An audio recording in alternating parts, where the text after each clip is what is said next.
Facebook লাইভৰ জৰিয়তে আমাৰ অসমৰ মুখ্যমন্ত্ৰী হিমন্ত বিশ্ব শৰ্মা ডাঙৰীয়াই এনেকুৱা দিন পৰিলে যে গৃহ বিভাগ এটা থকাতে পুলিচ প্ৰশাসন থাকোঁতে ফেচবুকৰ জৰিয়তে আহ্বান জনাব লগা হৈছে যে আপোনালোকে আহক, আপোনালোকক এইকেইদিন বিহুৰ পূজাৰ কাৰণে আপোনালোকক ছুটি দিছোঁ, কিন্তু 6 তাৰিখে আপোনালোকে কিন্তু হাজিৰ হ'ব লাগিব।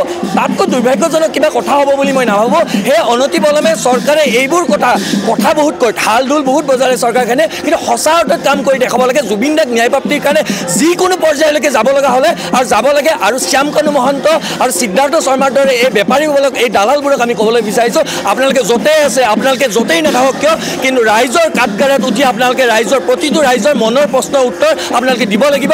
আৰু যেতিয়ালৈকে আপোনালোকে ৰাইজৰ এই মনৰ প্ৰশ্নবোৰৰ উত্তৰ নিদিব, তেতিয়ালৈকে কিন্তু আপোনালোকক সোধাই এৰা নহয়। আৰু আপোনালোকে যদি ভাবিছে দুদিন পিছত আহি আপোনালোকে বাচি যাব, কিন্তু বাচি নাপায়।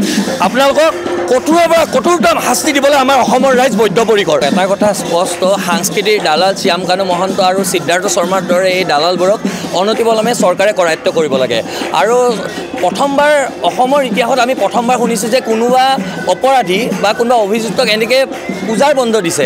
আৰু পূজাৰ বন্ধ দিয়াৰ এই কাণ্ডক আমি অসম জাতীয়তাবাদী যুৱ ছাত্ৰ পৰিষদে আমি তীব্ৰ আকাৰে গৰিহণা দিছোঁ। আৰু এটা কথা স্পষ্ট যে যিকোনো বিনিময়ত জুবিনদাৰ ন্যায় পাব লাগিব। আৰু আজি জুবিনদাৰ ন্যায় প্ৰাপ্তিৰ কাৰণে আমি সংগ্ৰাম কৰাটোৱে অতিকৈ দুৰ্ভাগ্যজনক কথা। জুবিনদাৰ দৰে মানুহ অসমৰ সাংস্কৃতিক জগতখনৰ আটাইতকৈ উজ্জ্বল নক্ষত্ৰটো আছিল। অসমৰ আহি থাকিবলৈকে 100 বছৰত আমি দুনাই জুবিন গাৰ্গক কিন্তু ঘূৰাই নাপাওঁ। এই কথা আমি মৰ্মে মৰ্মে প্ৰতিজন অসমীয়া আমি আজি উপলব্ধি কৰিছোঁ। আৰু এটা কথা ঠিক, জুবিনদাই যদি ন্যায় নাপায় তেনেহ'লে আমাৰ সাধাৰণ মানুহৰ কি হ'ব, সাধাৰণ মানুহৰ নিৰাপত্তাৰ কি হ'ব। আজি আপোনাক মোক এই প্ৰশাসনিক মুৰব্বীসকলে তেওঁলোকৰ প্ৰশাসন যন্ত্ৰটো ব্যৱহাৰ কৰি আমাক হত্যা কৰি পেলাই থৈ যাব, আৰু আমিও কোনো ন্যায় নাপাম।